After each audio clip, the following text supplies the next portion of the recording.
Su-30s,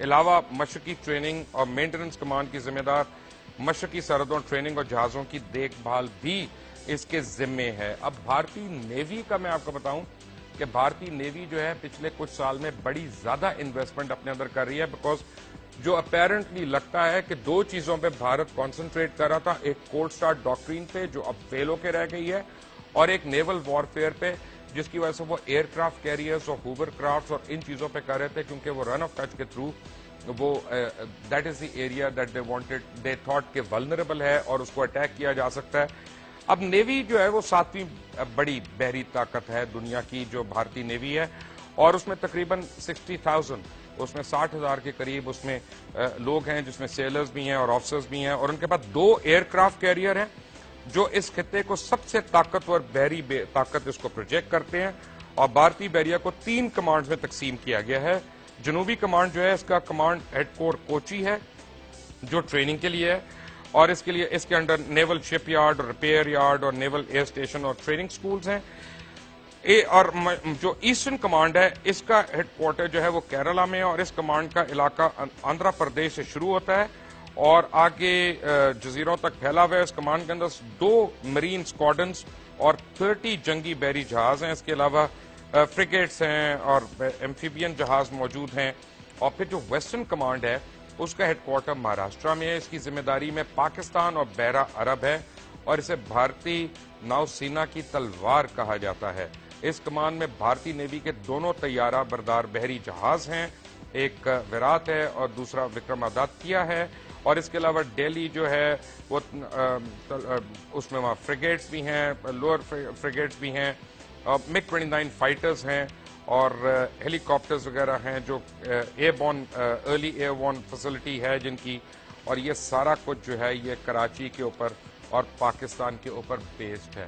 میرا سوال بڑا سمپل ہے کہ جہاں بھارت میں اتنے لاکھوں لوگ پھاکے مر رہے ہیں, بھوک سے مر رہے ہیں, جہاں پہ اتنی غربت ہے, جہاں پہ برا حال ہے لوگوں کا, وہ نہیں ہے جو آپ ٹی وی ڈرامے میں دیکھتے ہیں, وہ نہیں ہے جو آپ کبھی فلموں میں دیکھتے ہیں, لیکن ایکچولی قسم پرسی کا عالم ہے. اور وہ اپنے لوگوں کے منہ سے نوالے کھینچ کے اپنی فوج کے اوپر لگا رہا ہے, اور بار بار لگا رہا ہے, اور چپ کر کے لگا رہا ہے, کیونکہ اس کے عزائم ہیں. کیا اس نے شب رات پہ یہ سب کچھ چلانے کے لیے رکھا ہے؟ Why has Indian cold start doctrine failed? اس کی کیا وجہ ہے؟ ایک بریک کے بعد آپ کو بتاؤں گا. ٹیک اے بریک.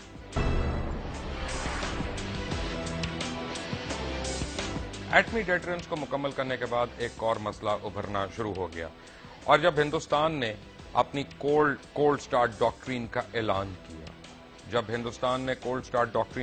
کیا, اس کے مطابق بری, فضائی اور بحری افواج کے 8 سے 10 انٹیگریٹڈ بیٹل گروپس جو ہیں ان کی تشکیل کی گئی, اور ان کو اسپیشل ٹریننگ کے اوپر مامور کر دیا گیا. ان کی اکوپمنٹ وغیرہ اسپیشل ہو گئی تھی, اور ان کا ٹارگٹ تھا کہ وہ برق رفتاری سے 2-3 ہزار کی افواج یعنی گروپس جو ہیں وہ پاکستان میں مختلف علاقوں سے داخل ہوں, یا وہاں پہ ایک دم مار مور کے واپس نکل جائیں, یا پھر اتنے ایریا کو کیپچر کر لیں. اور اس کے بعد ان کا خیال تھا کہ جب تک اقوام متحدہ بیچ میں پڑے گا یا کوئی اور ایسی بین الاقوامی قوتیں آئیں گی بیچ میں, تو تب تک وہ اس کے اوپر قابض ہو جائیں گے اور اسٹیٹس کو کے اوپر لے جائیں گے, اور اس طرح وہ خدا نخواستہ ان کے ناپاک عزائم پاکستان کے خلاف جو ہیں وہ کامیاب ہو سکتے ہیں. اس کا یعنی کئی سال انہوں نے اس کے اوپر سپینڈنگ کی, اس کے اوپر ٹریننگ کی, اور اس کو امپلیمنٹ کرنے کے لیے پوری دنیا میں اس کا ذکر ہونا شروع ہو گیا, اور لگتا یہ تھا کہ پاکستان کے پاس شاید اس کا کوئی توڑ نہیں ہے. پھر پاکستان آرم فورسز نے کلیکٹیولی اس کے اوپر کام کرنا شروع کیا, اور کولڈ سٹارٹ ڈاکٹرین کو ڈیٹرنٹ اس کے لیے کریٹ کرنے کے لیے انہوں نے کیا کیا کہ ٹیکٹیکل ویپنز انہوں نے کریٹ کیا. اور جب انہوں نے ٹیکٹیکل ویپنز کریٹ کیے وہ یہ کہ اگر آپ 2 میل کے ایریا میں یا 3 میل کے ایریا میں آ رہے ہیں اور آپ وہاں پہ قبضہ کر رہے ہیں, یا آپ کی فورسز ہیں صرف وہاں پہ, باقیوں کو آپ نے مار دیا ہے, تو اس کے بعد اتنے ایریا کے لیے ایک بم پھینک دیا جائے, وہ سارے جو ہیں وہ انہائلیٹ ہو جائیں. اس کے بعد انڈین آرمی کو بڑی سویئر پرابلم ہوگی. اس کے کولڈ سٹارٹ یعنی ریپڈ فورسز جو تھیں وہاں پہ اس میں موجود آفیسرز اور اس کے جوان جو تھے انہوں نے اس کو یعنی چھوڑنا شروع کر دیا, یا انہوں نے اپنی ٹرانسفر کروانی شروع کر دی. انہوں نے کہا جی ہم نے نہیں جانا, ہمیں مرنے کا شوق نہیں ہے. کیونکہ یہ پاکستان نے جو چیز کریٹ کی ہے اس کے بعد یہ صرف ہماری موت ہو سکتی ہے، کیونکہ وہ چھوٹے میزائل سے جو چھوٹے ایریا تک جائیں گے اور 2 سے 3 کلومیٹر کے اندر وہ ڈیوسٹیشن جو ہے وہ کریٹ کر دیں گے، اور وہاں پہ جو بھی اٹیکنگ فورسز ہوں گی یا ایڈوانسنگ فورسز ہوں گی وہ پھر سروائیو نہیں کر سکتے۔ اچھا، یہ میں نہیں کہہ رہا، بائی دی وے، یہ میں نہیں کہہ رہا، یہ انڈین ٹیلی ویژن رپورٹ کر رہا ہے، اور انڈین ٹیلی ویژن تو یہاں تک رپورٹ کر رہا ہے کہ میزائل پاکستان بھی بنا رہا ہے، میزائل انڈیا بھی بنا رہا ہے، لیکن انڈیا کے میزائل پھوکے بن رہے ہیں جبکہ پاکستان کے بہت افیکٹو ہے، اور یہ وہ ڈیٹرنٹ ہے جس کی وجہ سے انڈیا بہت فرسٹریٹ ہو گیا اور ان کی آرمی جو ہے وہ فرسٹریٹ ہو کے رہے گی۔ کس طرح سے؟ انڈین ٹیلی ویژن کے ایک کلپ آپ کو دکھاتا ہوں، واچ دس۔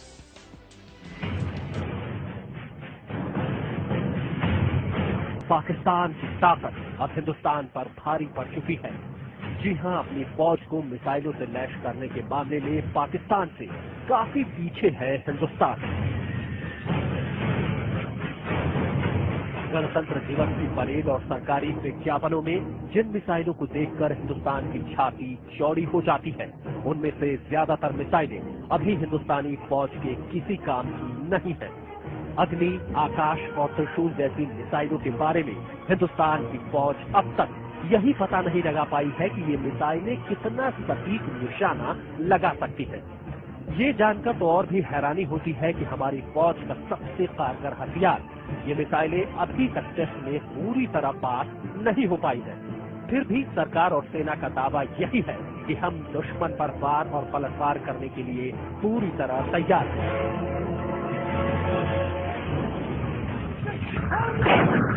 کسی بھی حالات کے لیے بھارتی سینا کی تیاریوں کے دعوے کی حقیقت یہ ہے کہ فوج کے پاس کم دوری تک مار کرنے والی پرتھوی میزائلوں کو چھوڑ دیں تو بھارت کے پاس کوئی ایسی میزائل نہیں ہے جو جنگ کے لیے تیار ہو۔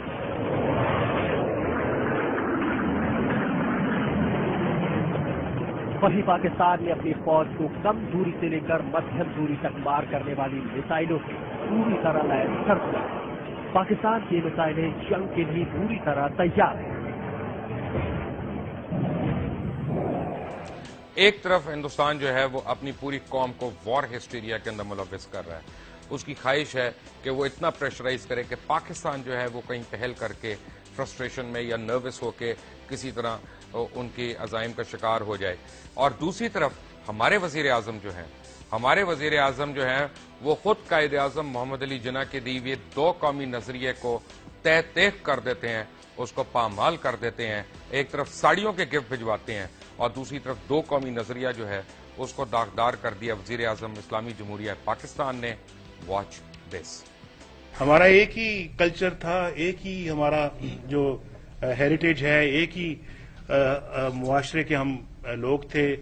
یہ صرف وہ جو بیچ میں ایک بارڈر آ گیا ہے، بس وہ یعنی کہ ایک بارڈر آیا، باقی تو آپ ہم اسی سوسائٹی کے ممبران ہیں، ہم جو ہے وہ ایک ہی کلچر ہے، ایک ہی جو ہے وہ ہمارا جو ہے وہ بیک گراؤنڈ ہے۔ جس کو آپ رب کہتے ہیں ہم بھی اسی کو رب کہتے ہیں، جس کو آپ پوچھتے ہیں رب کو، اس کو ہم بھی پوچھتے ہیں۔ جب واجپئی صاحب نے اس بات کا گلہ کیا کہ جناب دیکھیں کارگل کا وہ مس ایڈونچر کر کے میری پیٹھ پر چھرا گھونپا گیا، میں نے کہا بالکل واجپئی صاحب ٹھیک کہتے ہیں، ان کی پیٹھ میں چھرا واقعتاً گھونپا گیا۔ اگر میں ان کی جگہ ہوتا میں بھی یہی بات کرتا، پاکستان کے وزیر اعظم تو آپ نے کہہ دیا، لیکن آپ مسلم لیگ کے سربراہ بھی ہیں۔ قائد اعظم کو اگر یہ پتا ہوتا کہ مسلم لیگ آنے والے دنوں میں اس کی سربراہی کن لوگوں کے ہاتھ میں ہوگی جو 2 قومی نظریے کو چیلنج کریں گے، تو شاید وہ پہلے ہی ان کو ہارٹ اٹیک ہو جاتا۔ Fact of the matter is کہ انڈیا ہمارا دوست نہیں ہے۔ Fact of the matter is کہ انڈیا ہمارے اندر دہشت گردی کے واقعات میں ملوث ہے۔ Fact of the matter is کہ انڈیا ہمارے ٹریڈ، ہماری اکانومی اور ہمارے کلچر کو اس نے تہ تیغ کیا ہوا ہے۔ Fact of the matter is کہ دوستی اس سے ہوتی ہے جو برابری کی بنیاد پہ ہو، دوستی اس کے ساتھ ہوتی ہے جو آپ کے حقوق تلف نہ کرے بلکہ ان کو آپ کے ساتھ شیئر کرے، چاہے وہ پانی ہو چاہے وہ کوئی اور چیز ہو۔ Fact of the matter is کہ انڈین آرمی جو ہے اس نے غیر قانونی قبضہ کیا ہوا ہے کشمیر کے ایک بہت بڑے حصے کے اوپر۔ Fact of the matter is کہ مسلمانوں کے اوپر ہونے والے مظالم جو ہیں وہ ان کے خون سے ان کے ہاتھ رنگے ہوئے ہیں۔ Fact of the matter is کہ موڈی جو ہے دنیا کا سب سے بڑا دہشت گرد ہے اور اپنی ناکامیاں چھپانے کے لیے وہ پاکستان کے اوپر انگلیاں اٹھاتا رہتا ہے and fact of the matter is کہ آپ کو اور مجھے 20 کروڑ عوام کو اٹھ کے کھڑے ہونے اور کہنا ہے کہ موڈی انف از انف، اور یہی ہے کھڑا سچ۔